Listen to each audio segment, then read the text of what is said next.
Top of the morning, Dan and Amy. President Trump at yesterday's task force briefing. You will respect my authority. Well, that wasn't exactly him, but it was a version of him. Here's what he actually said. When somebody's the president of the United States, the authority is total. And that's the way it's got to be. The authority is total. It's total. It's total. Did somebody give him a book, give him a copy of Leviathan for a recent birthday or something? He is not the absolute sovereign, despite what he said, despite what Mike Pence said, and trying to buttress his president. Well, make no mistake about it. In the long history of this country, the authority of the President of the United States during national emergencies is unquestionably plenary. Right, and then And that... everyone looked up what plenary was. Yeah, sent the press corps scrambling for dictionary.com, and then that had to be explained to them, because there's competing definitions for plenary. It could be absolute. It could be meaning everyone in attendance, a plenary session. So that created all kinds of confusion. That lasted for about an hour before they got back to the conversation about whether or not it makes sense for the president to try to impose his will on reluctant governors when it comes to reopening. Now, he did provide more color because, of course, this question, like every question at these briefings, was asked 15 different times. Oh, yeah. And in a more extended riff on the reopening, Trump had this to say. The president of the United States has the authority to do what the president has the authority to do, which is very powerful. The president of the United States calls the shots. If we weren't here for the states, you would have had a problem in this country like you've never seen before. We were here to back them up, and we've more than backed them up. We did a job that nobody ever thought was possible. It's a decision for the President of the United States. Now, with that being said, we're going to work with the states because it's very important. For more on this topic, we're pleased to be joined by Ed Morrissey, senior editor for hotair.com. Ed, thanks for joining us. Appreciate it. Good morning. Morning. And so President Trump may be overreaching a bit there and should just focus on we're going to present guidelines. We're going to try to persuade governors when we think it's safe to have people start coming out and getting back to work. And that's the approach that we're going to take. And let's just leave this little episode behind us. Yeah, it's that would be a wise decision, I think, because he's absolutely flat out wrong on this point. And it doesn't matter if he declares an emergency. It doesn't override the sovereignty of the states. The only emergency in which that has ever happened is the Civil War, when the states seceded from the Union and therefore became no longer sovereign, and the governments became invalid. So yeah, that's simply not the case. Mike Pence is just as wrong as Donald Trump is in this particular situation. And the best thing to do would be move on from that argument. However, I do appreciate the sudden new respect for the 10th Amendment that is emerging on the left. It's been a long time since we've seen them embrace the 10th Amendment, and that's actually not a bad thing. Perhaps Winston Churchill said, "Bad kings make for good law," and I don't think Donald Trump is a bad king. But if it does renew respect for the 10th Amendment and state sovereignty, maybe it's not entirely a bad thing. Well, more than that, the 10th Amendment and a renewed interest in federalism is super fantastic. How about a renewed concern about authoritarianism? Now, if they can only apply that concern to governors like Gretchen Whitmer, as David Harsanyi writes in National Review, under what imperious conception of governance does Michigan Governor Gretchen Whitmer believe it's within her power to unilaterally ban garden stores from selling fruit or vegetable plants and seeds?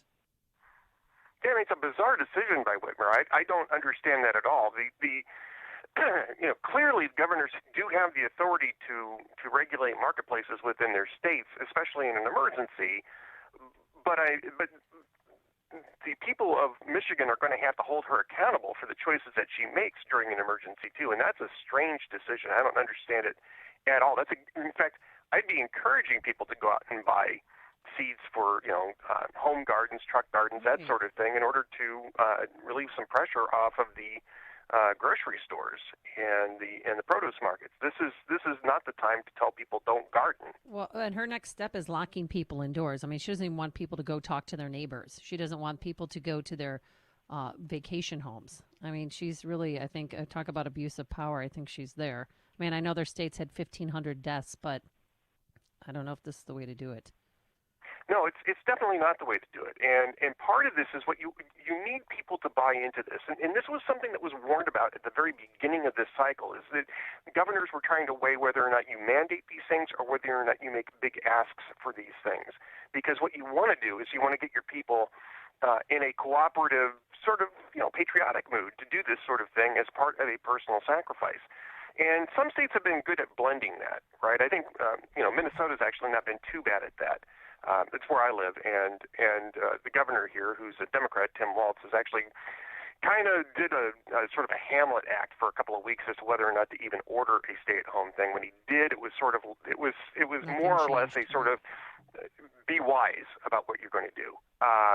And so we didn't get those restrictions. We don't have the police rounding up people who are jogging on beaches. We don't have beaches, so that's easy, but I mean, but what about your state parks and your river walks? Because Lori Lightfoot shut down the lakefront river walks, right. The 606 trail. I mean, do you guys still have access to that? I believe that we still have access to most of them, if not all of them.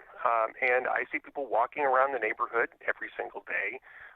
Police are not stopping people who are doing that. They're just closed down the non-essential businesses, and they're just telling people, wear masks, be smart, don't be stupid, that sort of thing. And for the most part, people respond well to that. And that's when you have the Whitmers of the world, when you have the Lori Lightfoots of the world, that's when people rebel against these things and create more damage than you would have than would have otherwise occurred. That's what makes them so dangerous in these particular times. People like that so dangerous.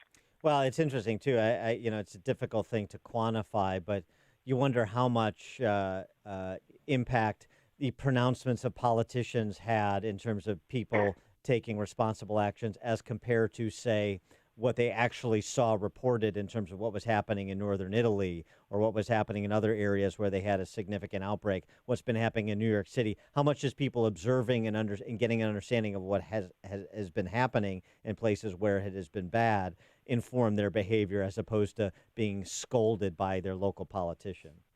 Right, exactly. And I think that there was a lot of that. I mean, it certainly informed I was pretty much sheltering in place well before Waltz acted here.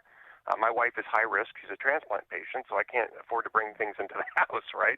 And so I was already sheltering in place, doing ordering and all that kind of stuff. I was wearing a mask before the CDC said it was, cool. I was wearing a mask before it was cool.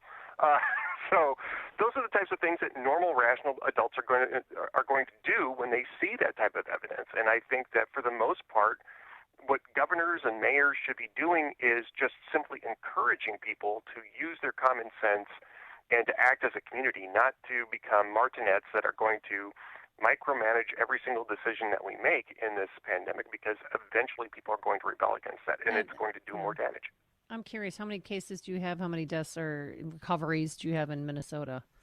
I think we are at over 100 deaths. I saw the numbers yesterday. We've had, I believe, several thousand cases. We've had about a third of those be recoveries. And but we're not doing widespread testing yet either, so that's part of the issue here. We don't really know where we're at in terms of the spread. How did you take both the Fauci and Trump reaction to the D.C. press corps' Fauci feint, trying to get President Trump and Fauci to be at odds with one another, and perhaps even trying to get Fauci fired? Yeah, I wrote about it earlier in the day, and this is the same type of stuff that they've been trying to gin up for, 3 weeks now. 3 weeks ago, Fauci said, stop trying to put a wedge between Trump and I. There is no wedge between Trump and I. And I thought that the moment that I liked best at yesterday's briefing was when somebody asked him whether he was directed to say this, and you could see he got visibly angry at that. And just don't even start that. Right. They're questioning his integrity, right?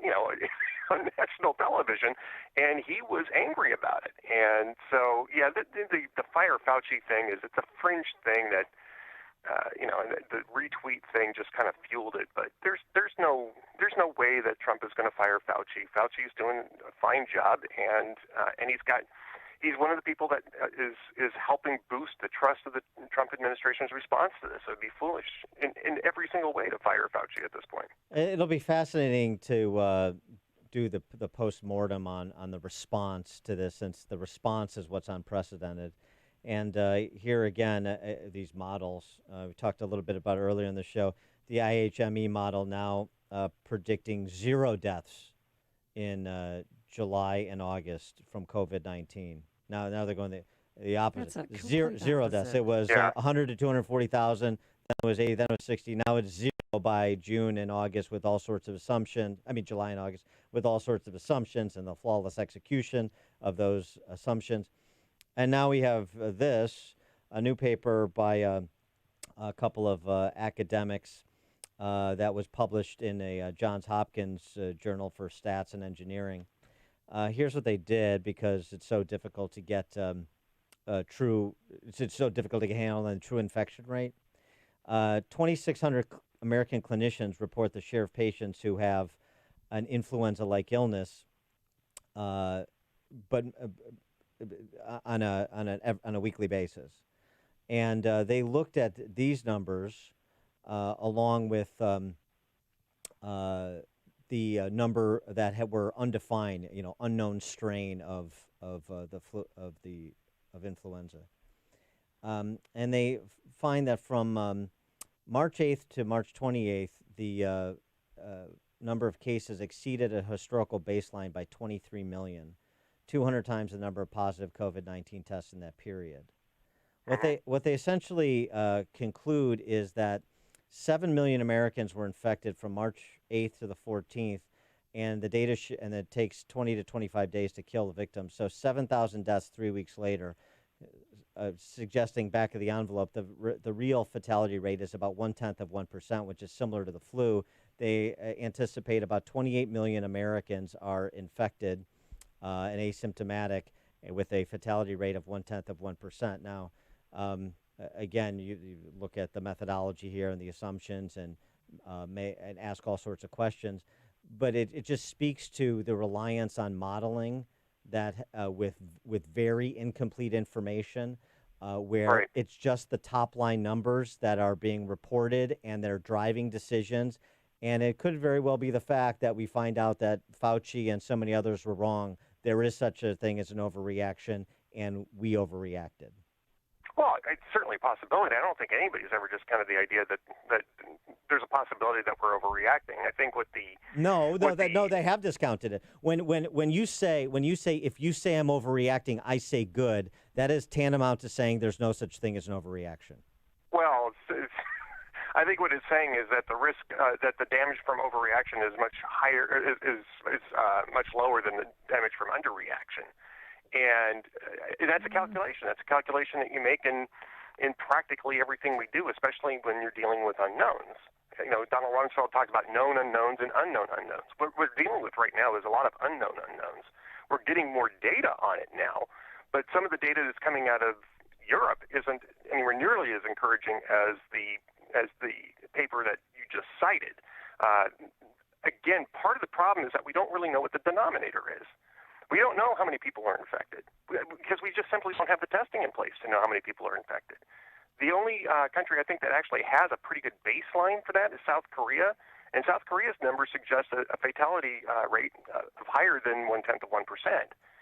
So it's again, I mean, we're dealing with a lot of unknown unknowns. Until we get widespread testing in place, widespread and consistent testing in place, at least in certain populations of the United States, I don't know that we really are going to be able to speak to overreaction or underreaction. Well, I mean, what we do know though is that we can't do this for very much longer. Well, right. And we're going to have to start taking more risks. That's right. That's just the way it is. That's fine. That's what Americans are all about: taking risks, being we fighters, wanting freedom of assembly and freedom to roam and freedom of religion. We were arguing about what the death count was from H1N1 4 years after the fact. Yep. I mean, this is the point. Is that right? You can't know, and there's variance that is so vast that you have to make decisions that are balancing, understanding that you're making decisions of lives versus lives. And that conversation needs to be driven in a way that it hasn't been driven. It continues to be lives versus the economy. It's like lives versus dollars. That's not the conversation. No, and I think that the White House is doing a pretty good job of equating dollars to lives in that particular case too, arguing that a crashed economy is going to cost lives too, and they've been doing a pretty good job of reminding people of that. And even Fauci was saying, look, there are more considerations in play. I'm here to represent the science, but the science is not the only interest in play here, and I think that they've got a pretty good handle on that, and the trick is going to be to get the media to report on it properly. Yeah, well, good luck with that. Don't hold your breath. What did you think? What did you think about Trump reporting on the media with that little video? Well, that was actually pretty clever. I know that it really annoyed the White House press corps, but he was prepared. He was prepared, and I thought that was actually really well done. They thought it was propaganda, the propaganda video. That's why most mainstream media cut away from it when it started. Well, it's a campaign ad. I mean, it's certainly a campaign ad. They're going to run that during the campaign, and but I mean, it's speech. I mean, they run campaign ads all the time.